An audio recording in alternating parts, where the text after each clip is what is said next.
Vince Cable join us. He's a former business secretary during the Tory Lib Dem coalition, of course, under David Cameron, and a former leader of the Liberal Democrats. Good morning to you.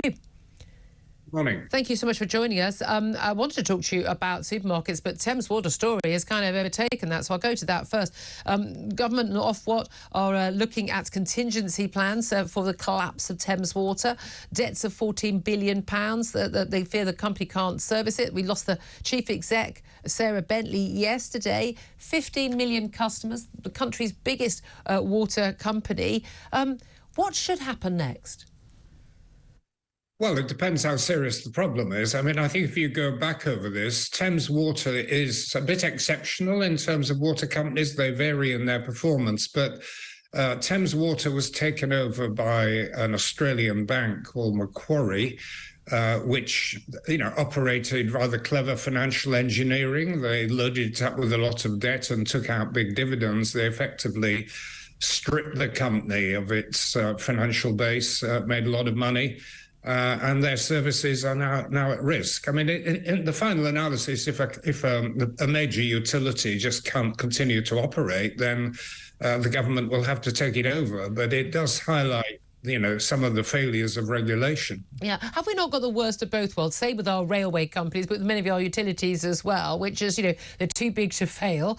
We've got no competition. I live in the Thames Water area, as do 15 million other people. I can't go, not using your services. I'm going to go to some other water company. They're the only company I've got. They've got a monopoly, but they're able to make massive profits, and they are basically beholden to their shareholders. These are often pension companies, big investment companies. The directors are paid millions in bonuses. They're getting billions in shareholders' payments, but we're not getting any reservoirs built. We're not seeing a lot of the pipe work that's Victorian age actually being replaced. I mean, in what way has any of this benefited the consumer?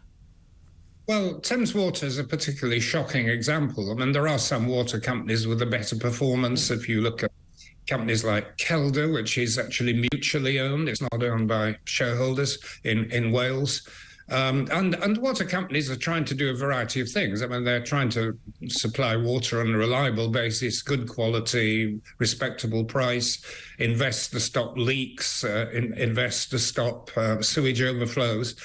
So you're judging them against a whole set of benchmarks. I think most of them probably operate in a socially responsible way and maybe indeed be improvements on where they were public ownership, but you've got some shockingly bad ones. Yeah.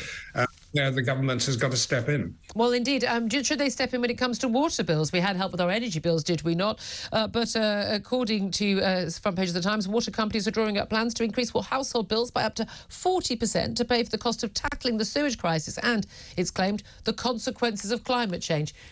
That's actually not true, is it, of course, Sir Vince Cable? The consequences aren't of climate change. The consequences are we've had 10 million more people in recent years come to this country. And since 1991, we have built precisely 0 new reservoirs, when actually what we would have needed in that time to cope with all those new people in the country is 30 more reservoirs. This has been an abject failure of government and planning, hasn't it? Well, there is a failure of planning. I mean, you're getting into the sort of wider issues about the pros and cons of immigration. And yeah, but it's being blamed. We haven't got enough water, and we've got all these problems and hosepipe bans and sewage problems because the companies are having to deal with climate change. Nothing to do with climate change. It's because they haven't been doing the basic investment in infrastructure to provide us with the water supply we need. And that is as a result of the fact that we've got 10 million more people in the country. Your party all cheering on. Yeah, anyone, come on in. The water's lovely. Come to this country. But not building any new infrastructure to deal with those 10 million more people. That's complete nonsense, as you know. Which bit was nonsense? Yeah, which bit was nonsense, Vince? It's a failure to provide additional reservoir capacity. Which bit was sorry, sir. Which bit was nonsense about what I just said?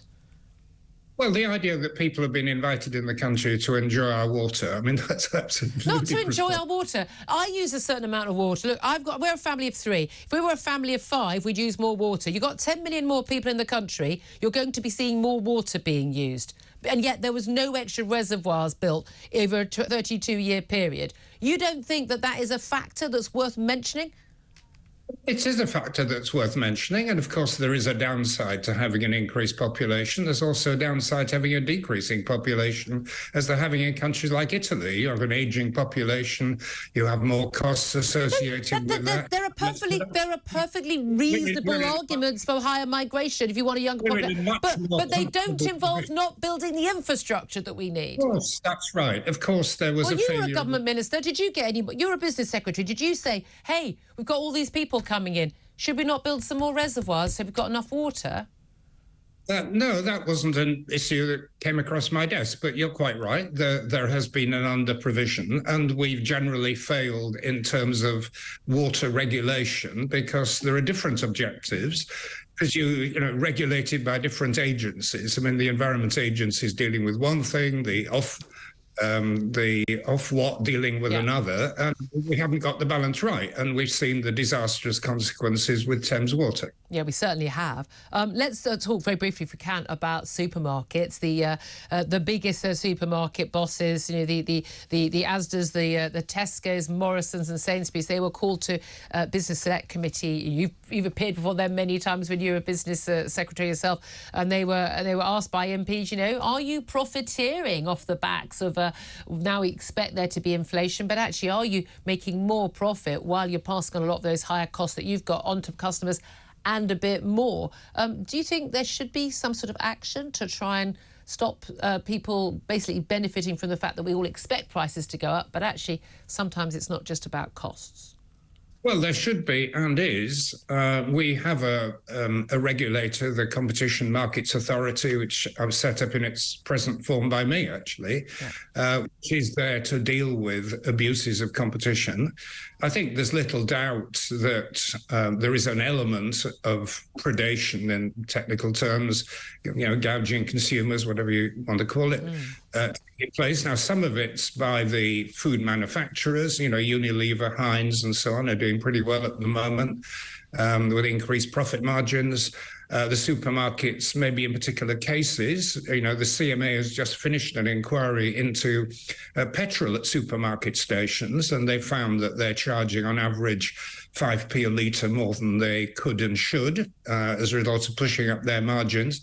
And the CMA is currently investigating other profit lines, and rightly, and if they find that companies are abusing their position, they can, in an extreme case, fine, I think, 10% of global turnover. So they have the powers, they should be using them. OK, thank you so much for joining us. Appreciate that. That's Sir Vince Cable, former Business Secretary and former Lib Dem leader, of course, as well.